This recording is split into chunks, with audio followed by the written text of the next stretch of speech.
India sold over 1 lakh electric cars last year. So why are many of the buyers already regretting it?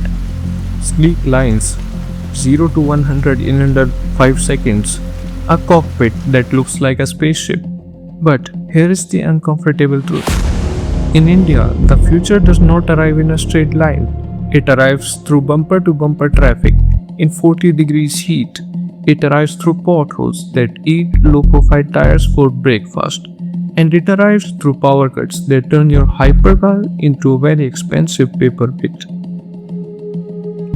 Today, we are not asking if EVs are good. That is a boring question. We are asking something more uncomfortable. Is the Indian dream of owning a hyper EV actually a practical nightmare?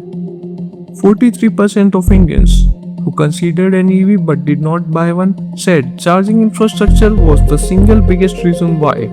Not the price, not the looks, the plug. On paper, the specs are a 10 out of 10. Silent, brutally fast, tech loaded.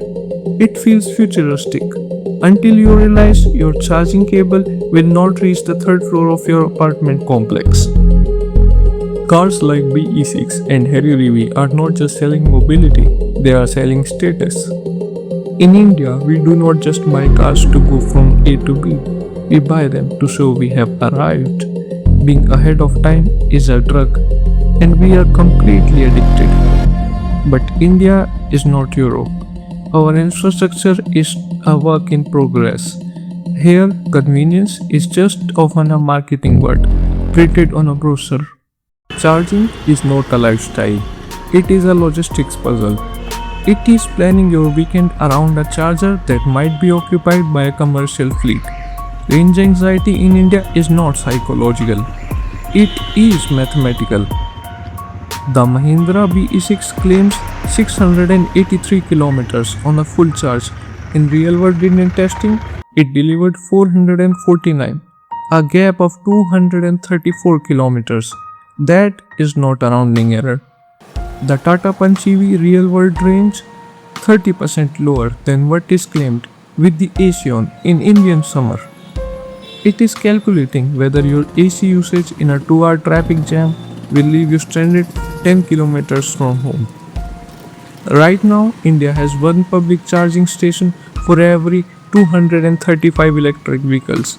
The global benchmark is one for every 6 to 20, and nearly half of those stations non-functional.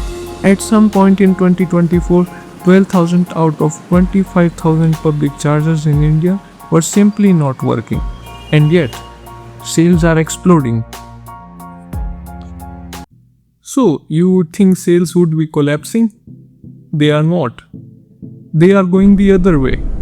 Because the numbers do not tell the whole story. Because we do not buy these cars for efficiency. We buy them for the feeling. The instant talks that make you feel like a pilot. The silence in a city that never stops screaming. That feels like a century. For some, that 30 seconds of pure acceleration is worth every single charging headache. It is like buying an iPhone Pro Max just to use WhatsApp. You are not buying utility, you are buying an identity. Let us get honest, who is this actually for? If you have a dedicated parking spot, a home charger, and a second petrol car for long trips, welcome to the future. But if this is your only car and you live in a rented apartment, stay away. You are buying an headache, not a hypercar. The revolution is here, but before you plug in, make sure you have somewhere to plug into. And that is not a small question. Because in India, this infrastructure is being built, just not fast enough for the car that is already in your driveway.